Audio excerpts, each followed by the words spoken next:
За сайн бацгаана уу? Та бүхэндээ энэ өдрийн мэндийг хүргэе. Харьцуулсан графикийг хэрхэн байгуулахыг энэ бичлэгээр үзүүлье.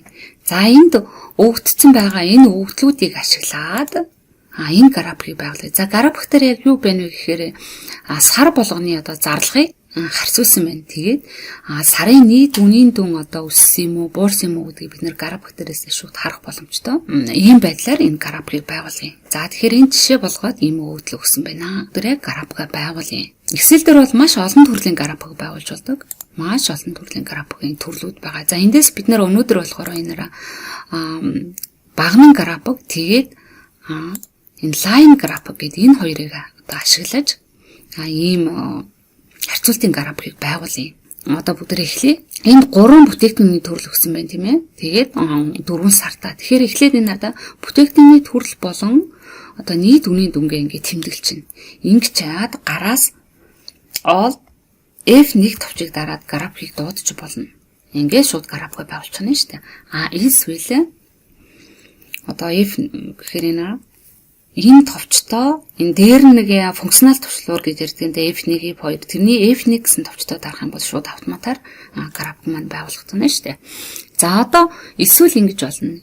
Энэ өгөгдлөө сонгочоод insert хийсний энэ графикийн төрлүүдээс сонгоно гэсэн үг. За бид нэр ашиглаж байгаа графикын энэ багнан графикийн stack column гэдэг энэ багнан төрлийн 2 дахь график болохоор дотроо 3 төрөлтэй байх нь тийм ээ 100-тай. Тэгээд ийм бас төрөлтэй байна. За бид нар болохоор энэ stacked column гэдгийг сонгочихно.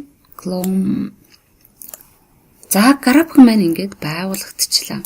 Энэ болохоор 4 сараар маань ингээд багнаар харагдчихэв тийм ээ.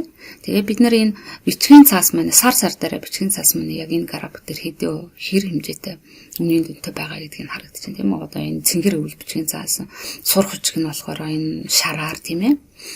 Програм хангамж нь энэ сарлаар тэмдэглэгдсэн байна. За одоо бид нар энэ хардаа 1 2 3 4 гэсэн байгаа энэ хэвтэй тэнхлэгийн axis буюу энэ утгуудыг оруулж өгье. Энэ дуг нь одоо бидний сарууд байх ёстой шүү дээ. За энийг өөрчилж өгөхийн тулд ингэн тухайн графикыг ингээд сонгочих. Ингээд сонгоод за энэ ардлын энийг шугамын ингээд тусдагч. За тэгээд одоо энэ 1 2 3 гэсэнд одоо бид нэр энэ сараа оруулж өгөх гэдэг юм тийм ээ. За ингэхийн тулд энэ графикаа сонгоод маусныхаа баруун нэг дарна. За эндээс энараа select data гэдгийг сонгоно. Энараа хэвтэй тэнхлэгийн access labels гэж байгаа байхгүй юу? Энэ хэвтэй тэнхлэгийн одоо энэ нэрийг за ингэхийн тулд энэ 1 2 3 4 энд бид нар оруулж өгч байгаа тийм. Тэгэхээр энэ edit гэдгийг дарчдаг. За тэгээд access label range-ийг оруулж өгөх гэж байна тийм ээ. Тэгэхээр нөгөө нэг яг байгаа мужаа зааж өг гэсэн үг байхгүй юу? Тэгэхээр энэ бид нэр энэ дээд 9 сараас 12 сар хүртэлх энийг ингээд сонгож байна. Ингээл окей гэдгийг дарчихна. За тэгэхээр нөгөө 1 2 3 маань ингээд өөрчлөгдсөн байгаа тийм ээ. Тэгээд окей. Line график байгуулъя. Тэгэхээр энэ тардаа нийт үнийн дүн гэдэг бол энэ шар байх нь шүү дээ тийм ээ. Тэгэхээр энэ шар одоо багнан байгаа графикийг бид нэр line болгож өөрчлөе. За ингэж яадвал энэ line-аар ингээд харах юм бол энэ одоо бидний зарлага өссөн юм уу, буурсан юм уу гэдгийг илүү гоё тодорхой харагддаг тийм ээ. За одоо энийг юу болгоё? Line график болгоё. За ингэхийн тулд биш үү? Графика тэр чигээр нь сонгож байгаа ингээд өөрчилчих юм бол энэ графикын тэр чигээрээ одоо графикын төрөлчөө өөрчлөгдөнө. Бидний хувьд болохоор зөвхөн энаараа энэ нийт борлуулалт одоо буюу энэ service гэж нэрлэдэг энэ дотор нь эднэрийг бол service гэж нэрлэдэг. За тэгэхээр бид нэр энэ нийт борлуулалт гэсэн энийг зөвхөн шугамар илэрхийлье. За ингэхийн тулд энийг ингээд дарахаар угаасаа ингээд тэмдэглэж чинь. Ингээд маусныхаа баруун нэг дарна.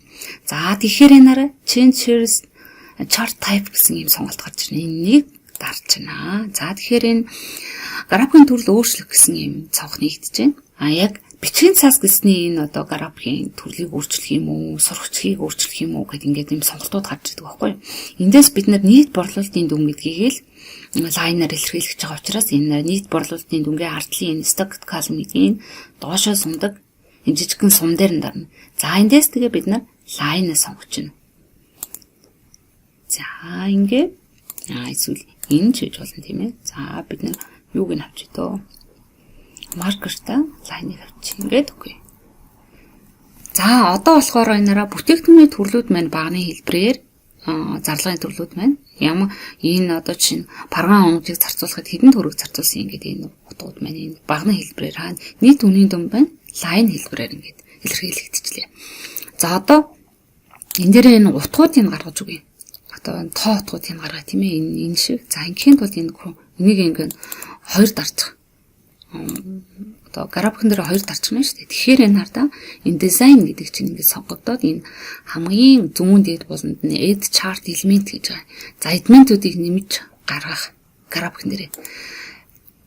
За энэ data labels гэхээр яг тоо утгуудыг гаргадаг байхгүй юу? Центр гэдэг чинь бол яг голд нь ингээд гарах нь тийм ээ. За бүгдрээ энэ центр гэдгийг авч идөө.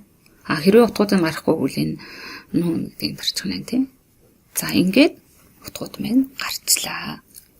За ингээд график байгуулж байна ш. За энэ дээр нь болохоор графикийнхаа нэрийг өөрчилж болно.